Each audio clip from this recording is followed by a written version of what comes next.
poursuivons avec la 11e édition du Sommet international de la finance. Et c'est un sommet international, donc on regarde ce qui se passe dans la région, l'Amérique latine et la Caraïbe. Et nous avons l'honneur et le plaisir de discuter avec Martin Rama, qui est économiste en chef de la Banque mondiale pour l'Amérique latine et la Caraïbe. Martin, merci d'avoir répondu à notre invitation pour le sommet. Merci à vous de m'avoir avec vous. Donc, comment vous êtes pour le moment dans l'Assemblée annuelle de printemps? Je sais que vous avez fait une analyse de la région. Est-ce que ça a évolué par rapport à la dernière assemblée qui a eu, on se rappelle très bien, en octobre dernier? Quelles sont les perspectives? Comment est la situation au niveau de l'Amérique latine et de la Caraïbe? Le bilan que nous faisons, c'est que la région, dans son ensemble, a eu le coup le plus important de la pandémie de par le monde. Quand il y a un an, la pandémie a éclaté ouvertement, on s'attendait à ce que les pays les plus pauvres, l'Afrique au sud du Sahara, l'Asie du Sud, soient les régions ayant souffert le plus. Mais on s'aperçoit, maintenant qu'un an s'est écoulé, que aussi bien par le nombre de morts que par la chute de l'activité économique, c'est l'Amérique latine et la Caraïbe qui sont le plus frappés. C'est très inégal à l'intérieur de la région. Il y a des pays dont Haïti, où le nombre de morts est très faible, du moins le nombre recensé de morts est très faible. À l'opposé, il y a des pays comme le Pérou, les pays des Andes, où la mortalité a été très forte, en fait beaucoup plus forte que les chiffres officiels le suggèrent si on regarde l'excès de mortalité, c'est-à-dire combien de morts de plus en 2020 par rapport à une année normale, peut-être 2-3 fois plus que les chiffres officiels, et parmi les registres les plus hauts au monde en termes de mortalité. Mais aussi, c'est une région qui a été très frappée du point de vue économique, de toute région en développement, si nous comparons à l'Asie de l'Est, l'Asie du Sud, le Moyen-Orient, l'Afrique au sud du Sahara, l'Europe de l'Est, la plus forte chute du niveau d'activité a été en Amérique latine et les Caraïbes. Et là, c'est peut-être le contraire, c'est plusieurs pays des Caraïbes qui, eux, n'ont pas eu une mortalité tellement forte, qui ont été les plus frappés parce que le tourisme, qui était leur principale entrée de ressources, s'est effondré. Donc notre bilan au bout d'un an de pandémie et 6 mois après la réunion annuelle du mois d'octobre, c'est que nous sommes dans une région en passe à d'énormes difficultés pour tenir la route.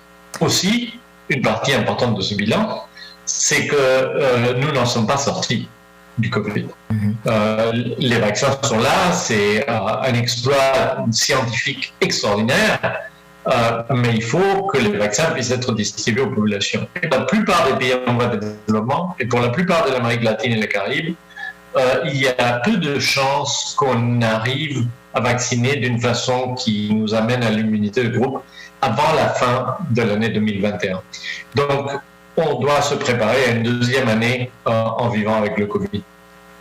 Et les leçons apprises maintenant, et un terme que vous utilisez beaucoup à la Banque mondiale s'appelle la résilience. Comment a-t-on pu ne pas aussi résilient au niveau de la zone de l'Amérique latine et de la Caraïbe par rapport à l'Asie, par rapport à l'Afrique, d'autres pays qui nous ressemblent? Qu'est-ce qui se passe? Pourquoi la Caraïbe a été aussi touchée? Et également l'Amérique latine, je pourrais dire. Oui, il faut dire que nous avons d'énormes secteurs informels. Les confinements ont beaucoup affecté les gens du secteur informel. Dans l'emploi public, dans les secteurs formels, on peut créer des mécanismes plus facilement pour protéger les emplois, pour protéger les revenus pendant la crise. Avec des grands secteurs informels, c'est très difficile. Aussi, la plupart des pays de la région ont des ressources limitées. Pas tous, il y a des pays comme le Chili, le Pérou, la Colombie qui avaient de l'espace fiscal, c'est-à-dire le gouvernement pouvait dépenser pour aider les populations. Des pays comme le Brésil, où le gouvernement s'est endetté fortement pour mettre en place des transferts très importants. Dans le cas du Brésil, nous avons même une chute de la pauvreté au milieu de la pandémie, tellement les transferts ont été généreux. Mais le problème, c'est que c'est des dépenses qui, dans certains pays, n'ont pas eu lieu. Et dans les pays où elles ont eu lieu, elles ne sont pas forcément soutenables pendant très longtemps. Parce qu'en moyenne, l'Amérique latine s'est endettée de 10 points du PIB pour soutenir ces politiques qui ont marché à moitié suivant les pays. On a une croissance de la pauvreté dans beaucoup de pays. Nous avons commencé la lutte contre le Covid comme si c'était une course de 100 mètres, et il s'avère de plus en plus que c'est un marathon. Et on ne peut pas courir un marathon comme on court une course de 100 mètres. Donc cela crée beaucoup de difficultés. En Asie de l'Est, par exemple, les pays ont été très efficaces à combattre la pandémie. Ils ont dû fermer les frontières, comme ça ils ne sont pas infectés à nouveau, mais à l'intérieur de frontières, l'activité économique continue normalement. D'une certaine façon, c'est aussi ce qui s'est passé, ce qui s'est produit à Haïti. À Haïti, la pandémie a été un choc relativement mineur par rapport aux autres problèmes du pays. L'activité économique, plus ou moins, a continué comme avant. Les problèmes sont les mêmes qu'avant, mais la pandémie a été un choc mineur. Dans d'autres pays, le fait qu'on a fait parmi les confinements les plus longs de tout le monde, où on a gardé les gens enfermés sans pouvoir sortir, a créé des situations économiques très difficiles à gérer. J'ai bien aimé les caractéristiques que vous avez fait ressortir. Et là, le premier point, l'informalité. Donc, ça représente un mal pour une économie. Il faudra que, au niveau de la zone, qu'on puisse formaliser beaucoup plus l'économie. Ça dépend effectivement du pays. L'Amérique latine et les Caraïbes sont beaucoup plus informels dans l'ensemble qu'on pourrait imaginer pour des pays à ce niveau de développement. L'Amérique latine est une région de classe moyenne du monde, disons.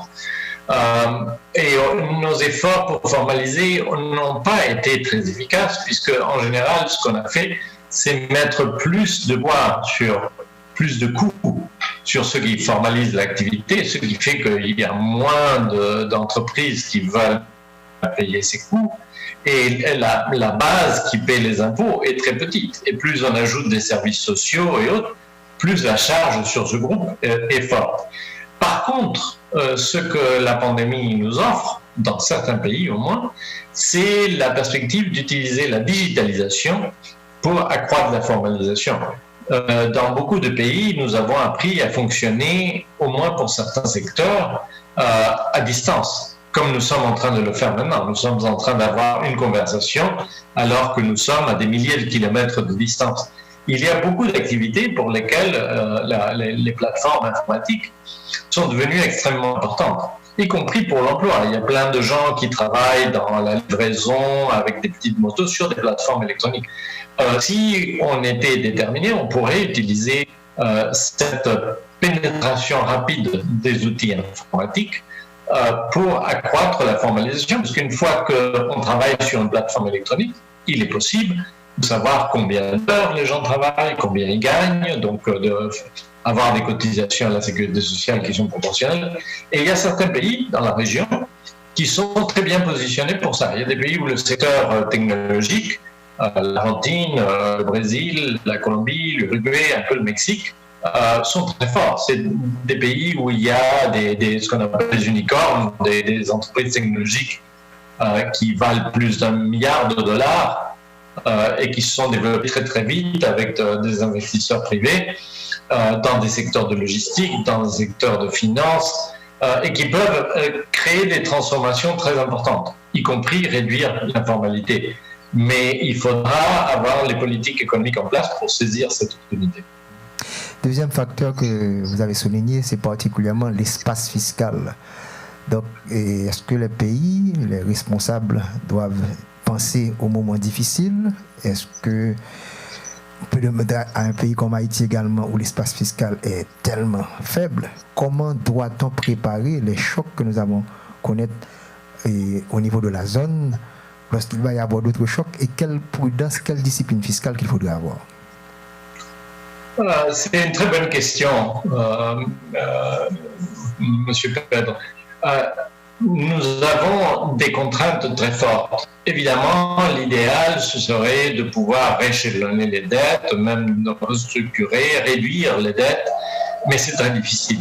On fait des efforts, la Banque mondiale y est fortement impliquée, mais obtenir les accords de tous les créanciers pour des solutions de ce genre-là est très difficile. Peut-être un peu moins difficile pour les pays les plus pauvres, comme Haïti, certainement plus difficile pour des pays à revenus moyens, où les créanciers disent « et pourquoi devrions-nous faire cet effort ?» Et si on n'arrive pas à mettre d'accord tous les créanciers, c'est très difficile d'arriver à un accord global.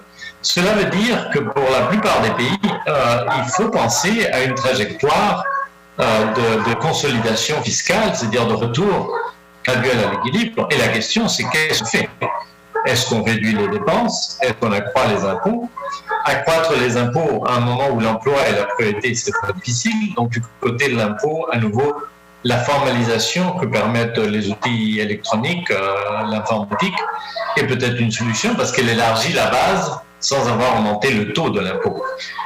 Mais côté dépenses, nous avons vu la fragilité des systèmes de santé dans la région, donc il est difficile de couper dans la santé. Nous avons dans beaucoup de pays des enfants qui ne sont pas allés à l'école pendant la moitié de l'année. Il y a du rattrapage à faire.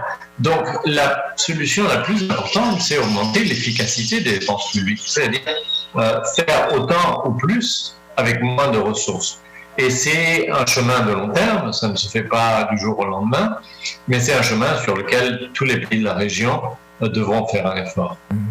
Il faut reconnaître qu'il y a une relation entre l'informalité et la fiscalité. Plus on est informel, on ne paie pas les impôts, on ne paie pas les taxes, donc c'est difficile de pouvoir donner des services. Là, on pourrait poser le problème de redevabilité, de reddition de comptes. La troisième variable, vous avez souligné l'attention, et la zone est reconnue mondialement, c'est une persistante inégalité. Et là encore, la fiscalité devrait pouvoir résoudre ces problèmes à travers la redistribution. Comment sortir de ce cercle vicieux? L'inégalité est une des caractéristiques de notre région, n'est-ce pas? L'Amérique latine, des parties des Caraïbes sont parmi les pays les plus inégaux de la planète. Et d'une certaine façon, la pandémie amplifie ces inégalités et les amplifie de plusieurs façons. Il y a des gens comme vous, M. Pedre, comme moi, qui pourront continuer de travailler sur des plateformes électroniques. Il ne se passe rien de grave, même nous devenons plus performants, nous avons plus de flexibilité. Pour beaucoup de gens, ce n'est pas une option. Beaucoup de gens ont été enfermés chez eux, ont perdu leur emploi. Donc, on a probablement une amplification des inégalités. Aussi pour les générations futures, si vous pensez aux enfants qui ne sont pas allés à l'école, les enfants de milieux riches ont certainement pu compenser d'une façon ou d'une autre, enseignement privé, enseignement par informatique.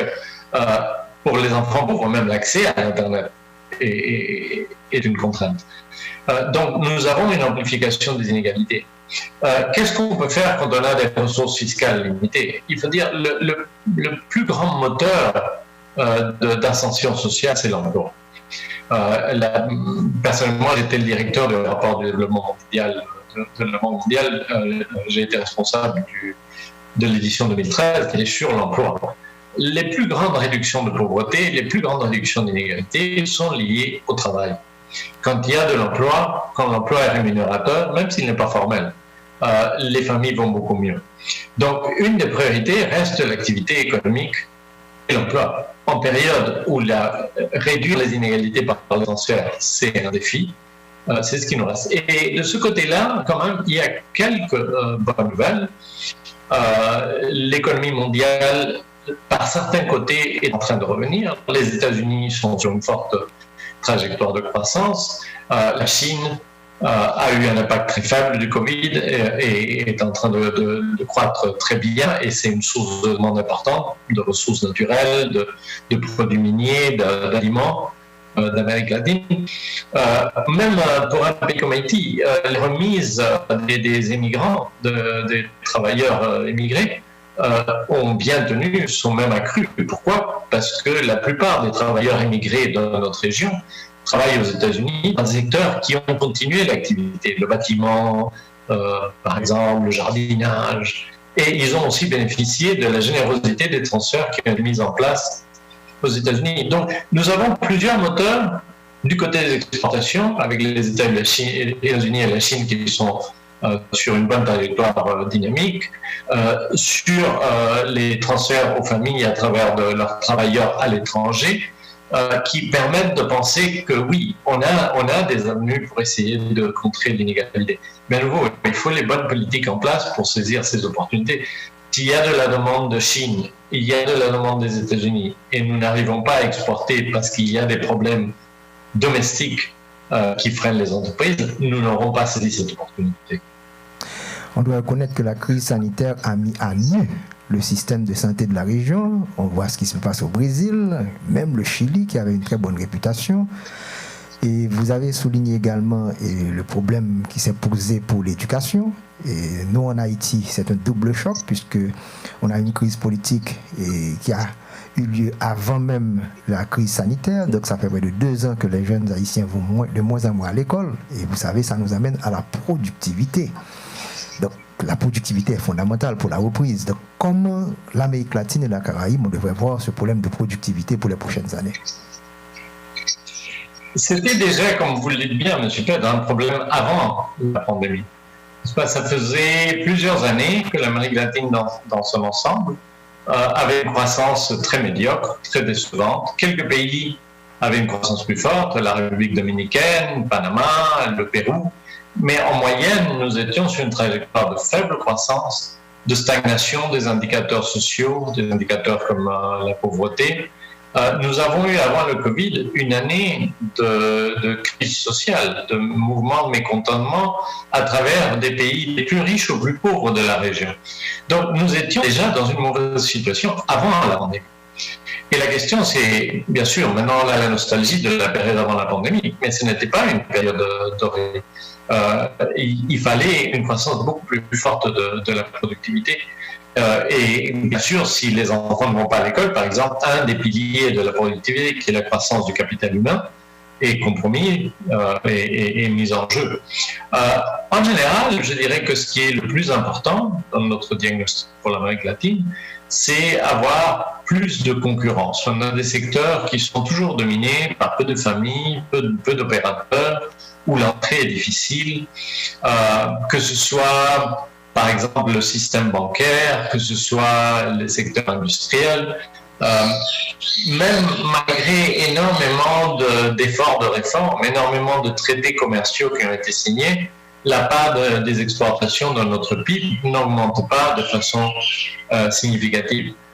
D'une certaine façon, à nouveau, cette crise pourrait nous donner quelques opportunités, parce qu'elle favorise des percées technologiques qui peuvent créer de la disruption. Comme je disais, l'utilisation de l'informatique est une de ces disruptions. Elle nous permet de formaliser, elle nous permet de développer des outils financiers nouveaux, d'accroître l'accès à la finance pour des gens qui n'auraient jamais un compte en banque mais peuvent payer avec leur téléphone, même un téléphone de vieille génération.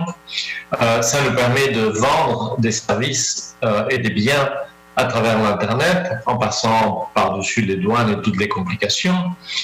Donc, la technologie peut être une forme de disruption qui pourrait nous aider à accroître la productivité si nous la saisissons bien. Même chose dans le secteur de l'énergie, où la transition de l'énergie va être si importante pour éviter le réchauffement ou limiter le réchauffement planétaire.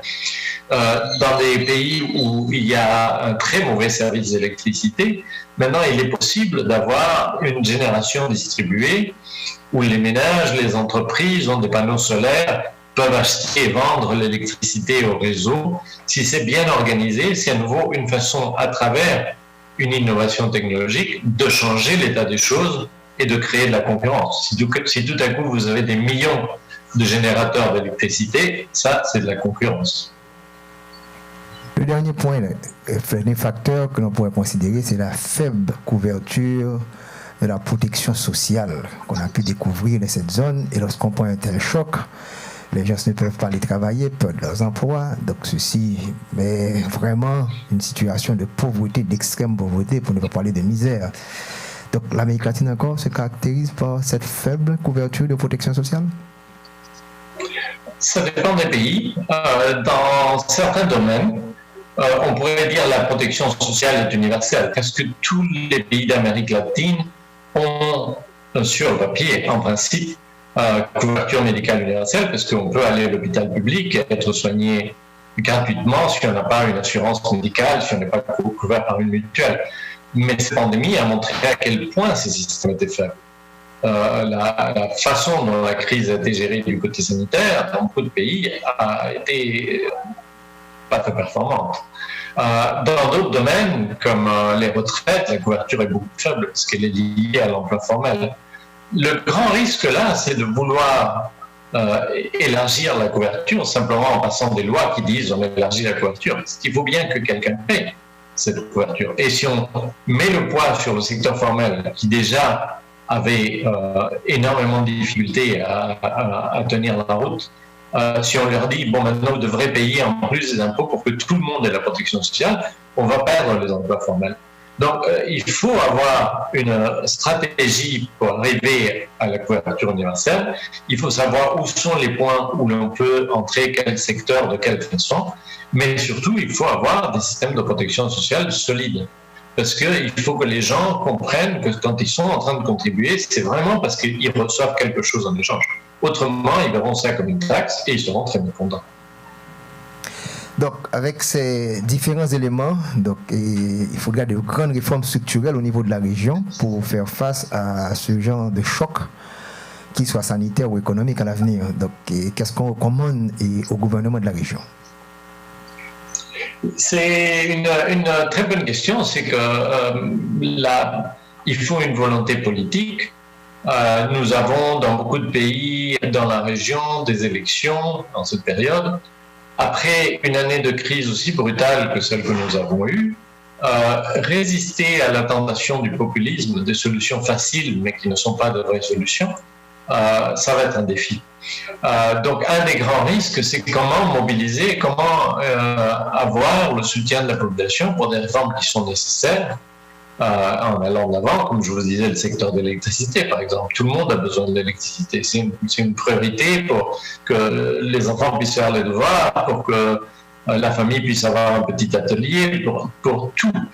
Comment on crée les consensus pour ces réformes en une période de difficulté si extrême. C'est pour ça, à nouveau, que dans ce rapport que nous lançons pour les rencontres de printemps de la Banque mondiale et du Fonds monétaire, nous insistons sur la technologie comme un point d'entrée qui n'a pas tellement besoin de discussion politique. C'est une solution qui est là, elle est puissante, elle entre toute seule, elle crée des situations nouvelles, comme par exemple des moyens de paiement financiers par téléphone mobile qui n'existaient pas avant, et donc de ce fait, elle crée un changement positif, espérons-le, que nous avons du mal à obtenir à travers des chemins politiques dans une situation aussi difficile comme celle que nous vivons. Maintenant, quelles sont les perspectives pour 2021 pour la zone? Je sais qu'en général, lors des assemblées annuelles, que ce soit pour le printemps ou encore au général, est-ce que vous avez des perspectives de reprise au niveau de la région pour l'Amérique latine et la Caraïbe? Oui, dans notre rapport semestriel, celui que nous présentons pour la réunion de printemps de la Banque mondiale et du Fonds monétaire, nous avons des prévisions pour tous les pays pour 2021 et les 2 années qui suivent. En général, pour la plupart des pays de la région, nous espérons une reprise en 2021. Donc, c'est comme si nous pensions à un V, n'est-ce pas, où on a eu une descente très forte et maintenant on a une reprise. Mais 2 choses au sujet de ce V. D'une part, il est plus profond que nous n'avions pensé il y a un an, c'est-à-dire la chute a été plus forte que nous n'avions pensé il y a un an. Deuxième, la reprise, le côté vers le haut du petit V, est moins forte que la chute. Donc, on peut être à plusieurs années de revenir où nous étions. Et comme je le disais auparavant, où nous étions, ce n'était pas glorieux comme point de départ. Qu'est-ce qui va se passer après 2021? C'est encore plus incertain. D'une part, parce que la pandémie, encore, elle dure, il y a des variants. Dans certains pays, le Brésil, le Pérou, la deuxième vague est pire que la première vague. Même dans des pays où la vaccination a beaucoup progressé, comme le Chili, on n'en est pas encore sorti du tunnel. Donc il y a énormément d'incertitudes. Mais une des grandes questions, c'est est-ce que, en allant au-delà de 2021, la crise, la pandémie va encore nous plonger davantage, par exemple parce que nous aurons perdu du capital humain, les enfants ne seront pas allés à l'école, parce que nous serons beaucoup plus endettés que nous n'étions auparavant, ou est-ce que ça va être une opportunité parce que nous aurons des disruptions technologiques qui vont pousser des secteurs plus productifs et transformer d'autres secteurs comme la finance, comme l'emploi, comme le commerce. Au passage, c'est une question ouverte. Nous n'avons pas la réponse, mais à nouveau, il est clair qu'il y aura des situations très différentes à travers le pays d'Amérique latine et des Caraïbes. Pour Haïti, vous n'avez pas un chiffre de prévision pour la croissance, la reprise pour 2021? Oui, nous avons mis des prévisions. Elles sont dans notre rapport. Si vous voulez, je vous dis les chiffres que nous avons. Si vous m'entendez un instant, que j'arrive au bon tableau. Je sais que la Banque mondiale l'année dernière avait prévu un taux de croissance autour de 1,3 à 1,4% contre 2,4% pour le gouvernement. Donc je ne sais pas si vous avez modifié pour 2021. Qu'est-ce que vous attendez pour Haïti en quelque sorte? Oui, alors voilà la situation dans le cas d'Haïti, n'est-ce pas? Pour l'année 2020, notre estimation de décroissance du PIB est de 3,4%. C'est une forte décroissance qui vient après une décroissance déjà l'année dernière, mais c'est une plus faible décroissance que dans d'autres pays de la région. Par contre, la reprise 2021, nous voyons encore Haïti essentiellement stagnant, à moins 0,7%, et par la suite, une croissance très faible, 1,5%, 2%, donc à peine de quoi égaliser la croissance démographique. Donc, dans le cas d'Haïti, je dirais, M. Pedre, le problème qui se présente, c'est que c'est un pays qui a des difficultés profondes qui viennent d'avant le Covid. Il n'a pas été frappé aussi fort par le Covid que d'autres pays de la région, mais ces problèmes profonds, ils persistent, ils sont là. Mais vous avez bien dit moins 0,7% pour 2021. Pour 2021, moins 0,7%. Pour terminer, le thème du sommet, c'est le capital humain. Je sais que c'est un concept qui est très cher avec vous à la Banque mondiale. Qu'est-ce qu'on pourrait, du côté de la Banque mondiale, conseiller à Haïti pour que l'on puisse renforcer le capital humain pour les prochaines années? Je pense que le message est le même que partout pour des pays à ce niveau de développement, n'est-ce pas? Différents niveaux de développement, on a des défis différents, mais la couverture universelle de l'enseignement, les mécanismes qui permettent de s'assurer la présence des instituteurs, la qualité de l'enseignement, l'évaluation des résultats de façon à ce que les familles sachent si les enfants sont en train d'apprendre et puissent faire pression si elles ne sont pas satisfaites des résultats. Tout ça, c'est vraiment les priorités, avec un fort accent sur l'égalité de genre, de sexe, n'est-ce pas? Éduquer les filles, c'est très important pour toute société et ça reste aussi une priorité. Souvent, dans les pays les plus pauvres, les filles abandonnent les études plus tôt, elles vont dans des mariages précoces, dans des grossesses précoces. Tout ça n'est pas bon pour l'avenir. Donc des écoles qui fonctionnent, des instituteurs qui sont tenus responsables pour la performance de leurs étudiants et une surveillance de ce qui est appris régulière qui permet de comparer où sont les bonnes écoles, où sont les mauvaises, qui sont les instituteurs qui donnent des résultats avec ceux qui ne le font pas. C'est parmi les priorités, bien sûr. Merci beaucoup, Martin Rama, pour votre participation à la 11e édition du Sommet international de la finance en Haïti. Merci beaucoup, M. Ped, de m'avoir avec vous. Merci bien. Voilà, chers amis, on poursuit avec le sommet. Beaucoup d'informations. Nous avons été du côté de Washington, D.C. pour recevoir l'économiste en chef de la Banque mondiale qui a fait une bonne lecture pour nous de la zone, les faiblesses, les réformes structurelles nécessaires. On reste en contact puisqu'il va y avoir d'autres panels avec d'autres informations pour l'après-midi.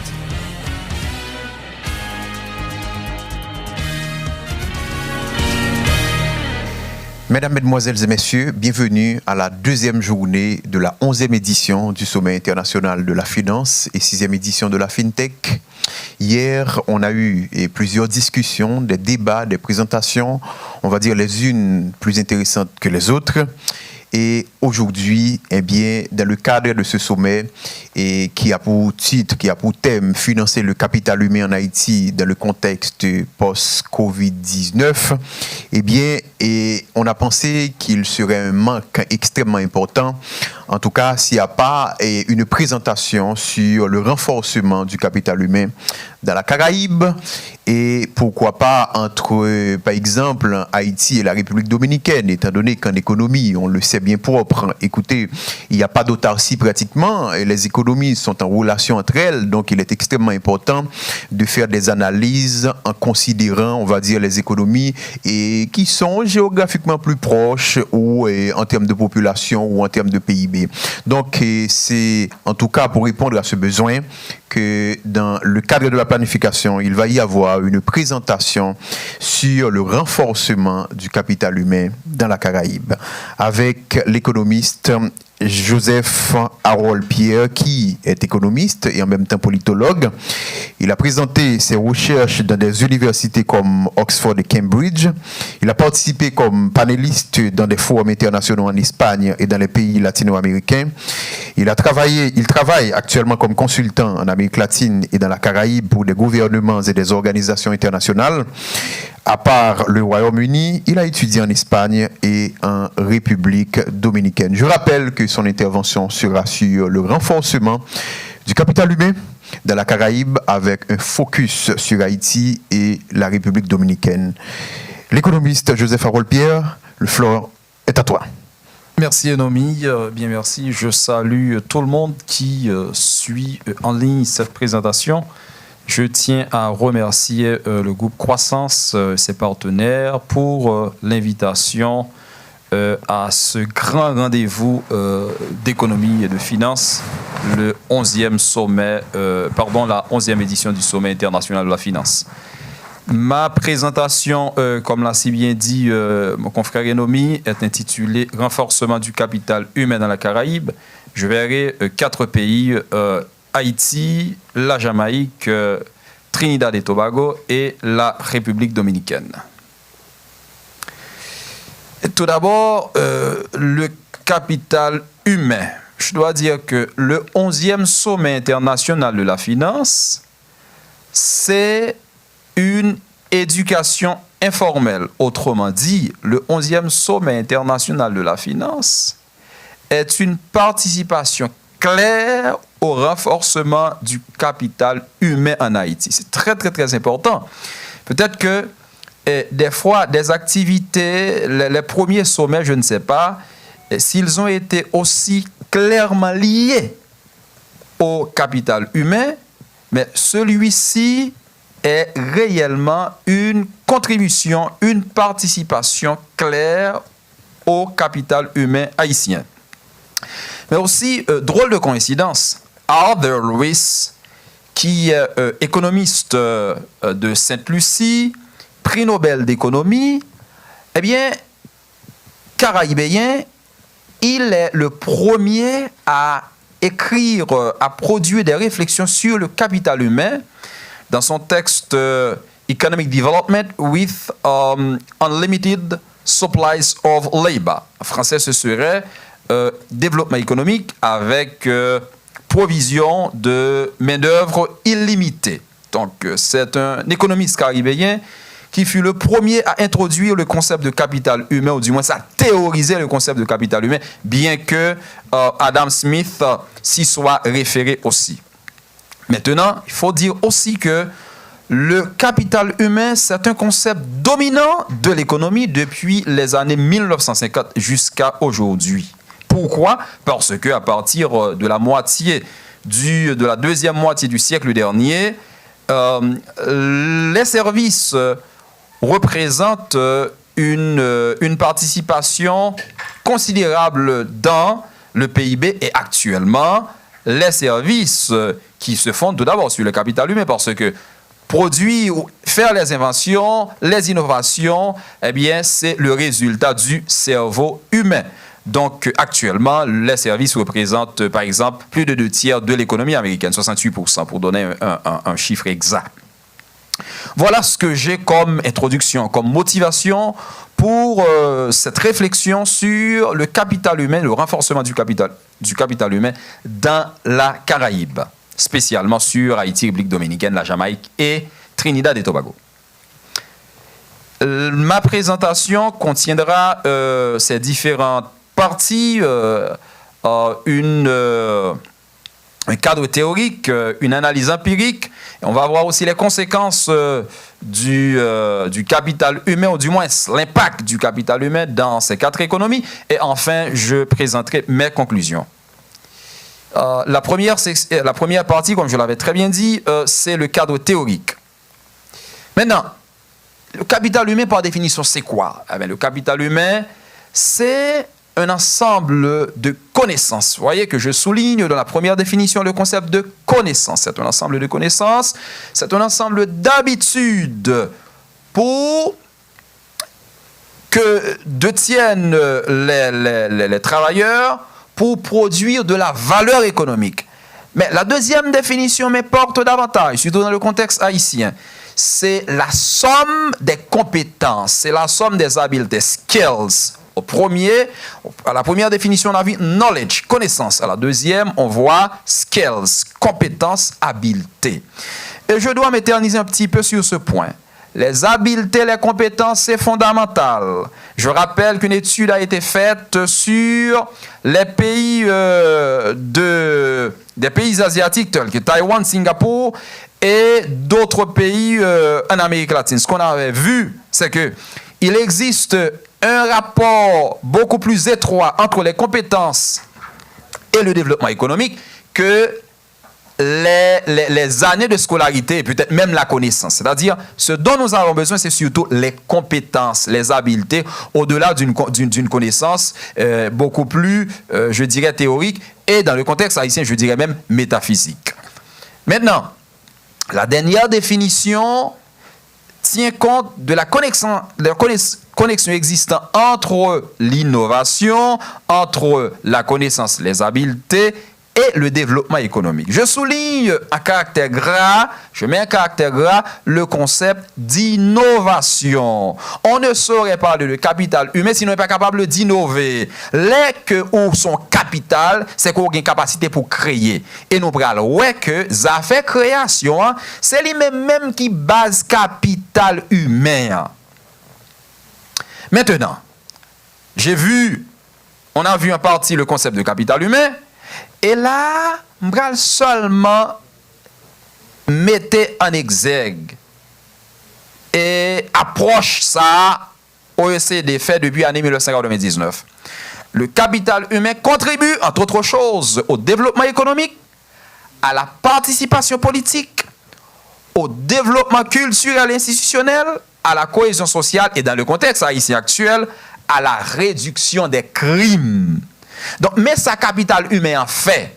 Les gens qui ont formation, les gens qui ont compétences, les gens qui ont travail, mais ça le fait. Ils développent l'économie, ils permettent de participer activement dans la politique, en participation claire, moderne, ils aident dans le renforcement institutionnel, ils aident à la cohésion sociale. Cohésion sociale, en bon créole, il dit que les gens facile pour entendre, pas de conflit dans la société. Et puis, je ne vais pas parler de ça, ils réduisent crime, les que ou gagner capital humain dans le contexte Haïti. Maintenant, deux caractéristiques fondamentales, capital humain, c'est que pratiquement tout l'autre capital dépend de lui. Tout l'autre capital dépend de lui.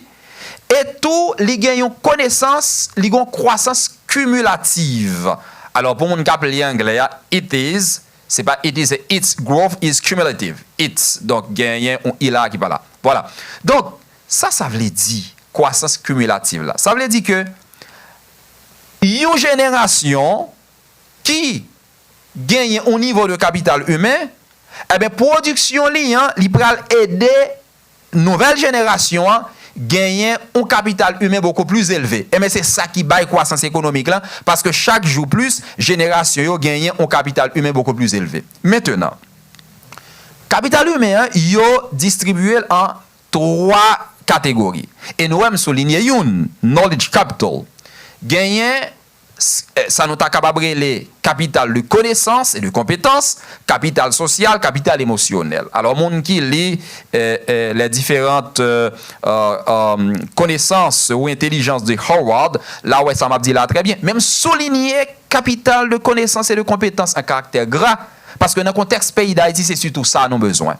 Depuis moun li gon niveau de compétence et de connaissance, la travail, li joine travail, eh bien, capital social la pral vini automatiquement. Et capital émotionnel là tout quelque part. Parce que yon moun qui pas travail, yon moun qui pas ka manger, yon moun qui gen problème et qui pas gen capacité pour joindre travail. Ou pas besoin de dire pour gen intelligence émotionnelle, l'a fâché, l'a sous bataille, li en démon raison simple parce que minimum et le minimum vivere le pas gagner. C'est ça que fait me dit pour qu'on y a là, tout accent c'est pour mettre le sous capital de connaissances et de compétences. Tout d'abord, l'indice de capital humain, qu'est-ce qu'on voit? En Haïti, on voit 0.45, 0.44, 0.45. C'est-à-dire, c'est 2017 à 2020. Pendant cette période de 4 ans, 2017-2020, eh bien, Haïti, ça veut dire en bon créole. Un Haïtien, li utilisé en fonction de santé, investissement dans la santé et l'éducation, seulement 45% potentiel. Il pas même atteint moitié dans le potentiel. Il utilisé seulement 45%. En République dominicaine, il arrive dans moitié à 50%. Jamaïque, il arrive dans 54%. Trinidad et Tobago, 60%. Ça qui est important pour nous, nous devons dire, ah, la différence là pas grand. Eh bien, c'est la différence ça qui gagne entre Haïti avec République dominicaine, qui fait que, ouais, Dominicains ont un PIB de $8,000 américains, Haïti a un PIB de $800 américains. C'est différence ça qui fait Jamaïque a un PIB de 6,000 et Haïti a un PIB de 8,000. C'est différent ça que fait Trinidad, un pays développé avec un PIB qui dépasse $15,000 américains et Haïti a un PIB de 800. Donc cela veut dire que pas ouais différence 45% avec 60%, c'est pour nous qui impact ça qu'a gagné. Je me rappeler nous étude qui était faite dans l'année 2000 yo ouais que 1% l'ont augmenté dépenses dans l'éducation de 1%, eh bien dans 20 ans, il y a une possibilité pour lui doubler PIB per capita. Donc c'est important pour nous ouais qui ça veut dire importance les nous investis dans l'éducation avec la santé. Nous ouais qui différence qui gagne entre pays ça yo et qui résultat le bail en termes de PIB per capita nous sommes banou là. Maintenant, qui indicateur nous pral ouais 4 indicateurs fondamentaux qui déterminent l'indice per capita. Et ça qui est important pour moi pour nous ouais dans ça, nous pral ouais qui ça qui fait Haïti côté lié là et qui ça qui fait République dominicaine côté lié là, Jamaïque côté lié là et Trinidad et Tobago côté lié là. Et ça c'est toute une découverte non seulement pour nous-mêmes qui suivent mais même pour moi-même tout parce que moi dis nous indice capital humain son bagage qui un bac mondial venu avec lui en 2018, c'est première présentation m'a fait sous lui et c'était toute une découverte. En nous ouais nombre d'années où Haïtiens passé l'école ou bien la valeur espérée. Nous, en 2017, pour Haïti, République dominicaine, Jamaïque, Trinidad et Tobago, c'est presque 11 années. Que moi fait 11 ans, l'école, Trinidadien fait 12 ans, Dominicain fait 11 ans, Jamaïcain fait 12 ans, pas de grande différence. 2018-2020, nous, c'est même bagaille là. Donc, c'est pas une valeur année nous passer sous ban l'école qui peut faire différence entre 4 pays ça yo. Ah, nous li clair. C'est pas valeur année nous passer l'école là qui fait différence là. On nous qu'on y a la résultat haïtien, dominicain, jamaïcain, trinidadien bail dans test yo passé en fonction de formation recevoir et en fonction de investissement yo fait dans santé avec éducation. Eh bien, on haïtien en moyenne, notre lit, c'est 340.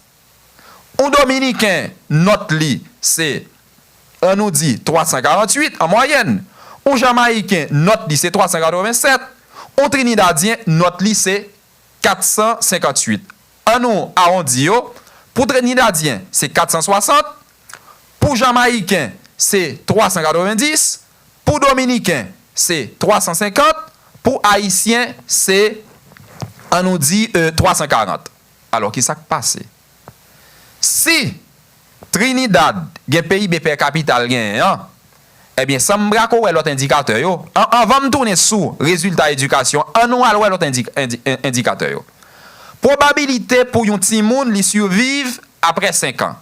Ah, Haïti, Trinidad, République Dominicaine, nous ouais, c'est presque même valeur yo. Bon, Haïti li en bas avec 93%, mais tous les trois autres pays yo, c'est entre 97 à 99%, donc pas tellement grande différence. Pour nous ouais tout, espérance de vie moun yo le gen 15-60 ans, probabilité pour yo pourcentage moun qui survivent entre 15-60 ans dans pays ça yo, nous Haïti li dans 75% yo, République Dominicaine 84%, Jamaïque 87, 86, Trinidad 85. Donc si Trinidad gen PIB per capita ça et développement ça, les nous garder 4 indicateurs ça yo, réponse sans li chita dans qualité l'école nous gagner. Alors faut nous clair.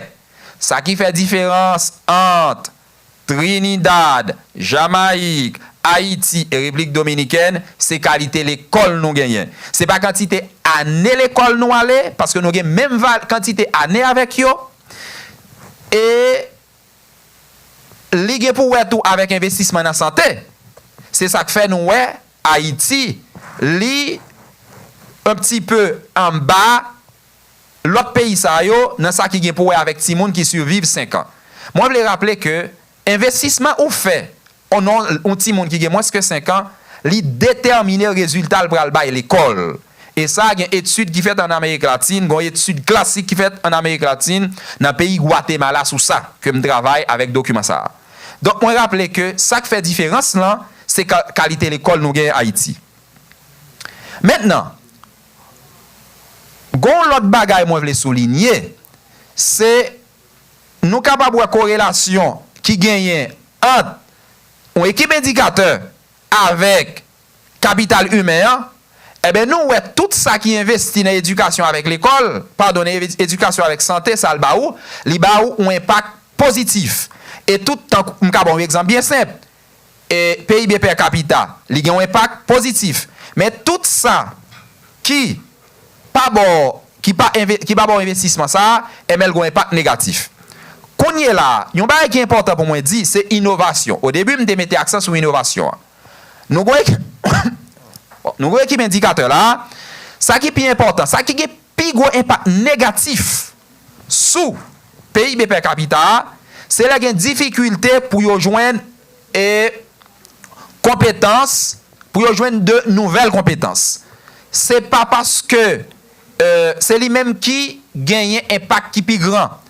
Avec les ou gagnent des chefs ou métiers qui pas compétents, eh bien c'est lui-même qui gagne plus gros impact négatif sur capacité pour pays innover. Et maintenant, si nous dépenses, nous prenons pour qui ça Haïti Jean Lia et l'autre pays ça Jean Ria. En nous République Dominicaine, dans l'année 90 il te gagné une dépense sociale dans l'éducation santé avec protection sociale de 120 dollars américains pour chaque Dominicain. Jamaïque te gagné 227. Dominicain te gagné pratiquement 80% de ça Jamaïque gagne. Mais nous Dominicain c'est tellement rapide. Dans l'année 2014, ils ont rencontré avec la Jamaïque côté a dépensé environ 475 dollars américains pour sous-tête chaque monde dans l'éducation, spécialement dans l'éducation santé avec protection sociale. Et nous dans l'année qu'on y est là, Dominicain dépassé Jamaïque de 100 dollars américains. Donc nous avons parlé actuellement du miracle dominicain. Et ça, sont données fondamentales. Mais sinon Haïti, nous sommes capables de Haïti rester exactement dans le même niveau, d'ailleurs pas même données disponibles. Dépenses Haïti de 2012-2014, il sorti dans 31 dollars, il arrive dans 38 dollars. Mes amis, faut nous jeunes nous et me dit nous impact ça gagne, crime, et désintégration sociale, etc. Nous dépensons 38 dollars pour sous-tête chaque monde, alors que Jamaïcain avec Dominicain a dépensé presque 500 et qu'on y est là, il a dépensé 500-600. Je ne vais pas mettre Trinidad là-dedans parce que son pays développé, Trinidad lui-même l'a dépensé environ 2500 dollars, 2400 dollars américains dans éducation, santé avec protection sociale, population l'IA. Donc, nous sommes capables de comprendre qui ça fait pays ça au bas résultat, c'est parce que l'argent, l'y allait dans le capital humain. Maintenant, Il y a quelques petites données pour nous capables là qui est important. Dépenses Haïti dans capital social, li représente seulement 6% dans dépenses Jamaïque, 8% dans dépenses République Dominicaine et 1% dans dépenses Trinidad. Et République Dominicaine avec Jamaïque, ils ont représenté 27% et 23% de dépenses Trinidad. Donc, ils ont un pile effort pour faire pour joindre Trinidad. Dépenses République Dominicaine dans culture avec récréation, ils doublent dépenses Haïti dans santé. Dépenses République Dominicaine dans logement, ils dépassent dépenses Haïti dans éducation 13%. L'argent l'État dominicain a dépensé pour construire caille, pour faire logement pour moun. Li dépenses Haïti dans l'éducation de 13%. Dépenses la Jamaïque dans la protection sociale, dépasse dépenses Haïti dans l'éducation. Pardon, dépenses la Jamaïque dans l'environnement, dépasse dépenses Haïti dans l'éducation. Or, pas gain capital social, c'est l'éducation avec santé. Et à la fin, ça nous gagne qu'on y a là qui est important. En nous des PIB par capita. Ça, c'est PIB per capita. Excusez, ça, c'est pas PIB per capita, c'est dépenses, pourcentage de dépenses dans le PIB. Mais qui ça nous est là? Nous t'avons dit Haïti pas de niveau, il pas de l'argent, il pas riche même chaque pays pour le dépenser, mais relativement, il a dépensé même valeur, il a $100 et même dépensé $4 là-dedans. Il y a l'autre 1000, il dépensé 400. Et mais nous, tout, PIB per capita Haïti, il est très en dessous de l'autre pays. Donc, ça veut dire que ce n'est pas que nous pas gagné. C'est que nous pas gain éducation avec santé comme priorité. C'est ça qui fait nous dans niveau nous y est là. C'est très important pour nous la différence là. Yo gen doit dépenser plus passer nous en termes absolus, mais relativement des cas dépenser même avec et même plus. Mais même laisse encore nous dépenser moins que yo. Qui ça veut dire nous pas gain éducation avec santé, avec protection sociale comme priorité. Et c'est là nous y est. Ça c'est PIB et c'est pourcentage dépenses dans PIB. Qui conséquence ça ban nous? Conséquence là, mais yo, songez bien ça me dit ça OECD te dit capital humain, il contribue à développement économique, participation politique, développement culturel, cohésion sociale et réduction crime. Eh bien, là nous pas investi là-dedans, absence capital, formation capital humain en Haïti, ça le bao. Libo, augmentation de la pauvreté, libaou, c'est un terrain fertile à l'autoritarisme, libaou ou crise de valeur, libaou désintégration sociale et augmentation crime. Pas chercher l'autre côté qui ça fait nous gain crime dans le pays et mais li clair là, li démontrer que c'est parce que nous pas investi dans l'éducation, dans la santé, dans la protection sociale. Li clair. Donc là nous besoin résoudre problème yo, problème ça c'est problème, solution c'est à long terme, c'est pour nous commencer à investir dans l'éducation avec santé. Maintenant, je vais là rapidement dans ça, les conclusions. Ça, pour nous retenir dans ça, c'est peut-être deux idées. Première idée, c'est que Jamaïque, République Dominicaine et Trinidad, ils ont des résultats, pas vraiment parce que ils ont dépensé plus passé nous en termes absolus, mais c'est parce qu'ils font choix. Parce qu'en termes relatifs, ils ont dépensé plus passé nous, parce que la Jamaïque, Trinidad, République Dominicaine, les a dépensé 15, 20, 30% dans PIB, dans PIB, et capital humain. En Haïti, nous dépensons moins que 5%. Donc, priorité nous pas moun dans le pays. Priorité nous pas moun, priorité nous pas éducation, priorité nous pas santé, priorité nous pas protection sociale. C'est le premier bagage pour nous connaître. Deuxième découverte, c'est ça le miracle dominicain. Alors que dans les années 90, République dominicaine représentait seulement dépenses dominicaines étaient seulement 80% dans dépenses à Jamaïque. Eh bien, qu'on y a là, dans l'année 2020, République dominicaine dépassait la Jamaïque de 20%. Donc, ça nous capable de miracle dominicain. Si la République dominicaine, Jean lié là, nous, on a bien investi. Faut que nous connaissions qui ça fait ça. C'est parce qu'il y a un capital humain là, il y a investi dans l'éducation, dans la santé, avec la protection sociale. Faut que nous disions tout. Les Dominicains ou à l'école, ils sont pas trop bons. Qui ça y fait? Tout le monde qui est là, scientifique, qui publie un article dans une revue scientifique qui a un impact facteur, Dominicains ils ont $3,000 américains pour faire un seul coin dans l'université. Alors, mes choix Dominicains ont fait pour renforcer le capital humain, eh bien, pour être capable de venir au pays développé, Jean Rovle là, et leader Amérique latine. L'autre bagage, moi, je l'ai dit, République dominicaine, nous toujours comme modèle, c'est un modèle bien sûr à suivre. Je parle du miracle dominicain, mais nous sommes capables de là tout. Nous capables, on peut se tourner aussi on peut tourner notre regard vers d'autres pays de la Caraïbe, dont la Jamaïque et le Trinidad que j'ai présenté. Maintenant, ma conclusion, c'est que, comme je l'ai toujours dit, il existe une absence d'élite en Haïti. Les élites répondent à 3 caractéristiques. C'est une conscience de groupe, c'est une capacité d'influence, c'est aussi un complot positif. Et ces 3 conditions font défaut en Haïti. Voilà pourquoi j'ai dit qu'on n'a pas d'élite. Cela ne veut pas dire qu'on n'a pas de gens compétents. Cela ne veut pas dire qu'on n'a pas de grands entrepreneurs dans le secteur privé. Cela ne veut pas dire qu'on n'a pas de gens bien intentionnés dans le secteur politique. Mais comme groupe, ils ne répondent pas à ces caractéristiques. Donc, nous avons besoin d'une élite intellectuelle qui peut orienter la population pour dire qu'on a importance de l'école, mais surtout compétences, pas tellement information théorique et de culture générale, mais c'est surtout question pratique. Ça nous les systèmes qu'on y est là, sciences, mathématiques, informatique, genre de bagages. Orientation politique, il faut que nous ayons des partis politiques solides qui pour faire nous comprendre bagaille, nous pas 15 000. Économique, pas un pays qui a développé sous la terre bénie ce secteur privé. Le secteur privé a un rôle pour jouer dans ça. Mais dans le contexte pays d'Haïti, il faut que nous toujours commencer par tout d'abord la formation de partis politiques solides. Je ne vais pas entrer dans la théorie qui fait moi dire ça c'est tout notre développement dans la science politique.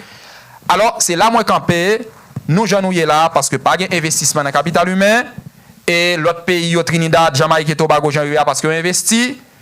Qui ça fait ça? Parce que nous pas fait choix moun. L'on fait choix moun, n'a pas bon résultat et ça passe par émergence d'élite dans le pays. Merci. Alors, merci beaucoup, économiste et Pierre. Et on est dans les confins du temps. D'ailleurs, ils disent que le temps fini, mais on a essayé de poser quand même une seule grande question, d'après ça que souhaité par rapport au problème temps. Et nous comprenons à travers une présentation très instructive que écoutez, il y a un problème d'investissement dans l'éducation en Haïti. Et si vous regardez à travers le temps, vous regardez comment l'économie et progresser ou bien pas progresser par rapport à l'investissement dans l'éducation. Or, en Haïti, pratiquement tout pays sous-développé, dans les années 90, il y a des efforts considérables en matière d'investissement dans l'éducation qui est faite. Notamment, si vous voulez, sous auspice et Banque mondiale, qui, lorsque vous avez fait constater les rendements privés de l'éducation, t'es fait pays pauvre, en tout cas investir en pile dans l'éducation, notamment dans l'éducation primaire. Donc, et investissement ça qui fait dans le pays, notamment dans les années 90, donc vous voulez faire comprendre, vous voulez dire que pas suffisamment de résultats ou il y a un autre problème qui se pose par rapport à ça? Parce que ça, c'est Paper 2017 qui fait sous pays les tigres asiatiques et pays Amérique latine. Investissement qu'a fait. Mais ça qui est important, c'est la qualité de l'éducation. Et c'est ça nous sommes là. C'est qui résultat ça baille. Ou capable d'investir, mais est-ce que c'est une éducation de qualité? Problème n'est capable de poser au niveau de gouvernance. Laisse ça, nous parlons de question corruption, nous parlons de question de compétences, mais le problème n'est capable de poser dans l'autre niveau tout. Est-ce que curriculum yo adapté à ça nos besoins aujourd'hui là. Et ça c'est un problème régional par exemple. En Amérique latine, presque 40% d'entreprises sous 13 pays, presque 40% yo une étude qui fait avec 2000 firmes, 2000 compagnies, environ 40% des difficultés pour joindre monde qui est compétent pour faire travail là. Moun yo gen diplôme, mais est-ce que yo gen compétence? Donc c'est là le problème c'est ça que fait moi dit en Haïti nous besoin éducation de qualité et me dit que j'étais sous thème, sous question mathématique, sous question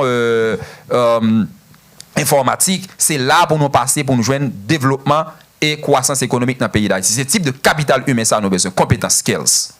Merci beaucoup économiste Pierre et son plaisir que nous t'ai parlé. Merci Enomi.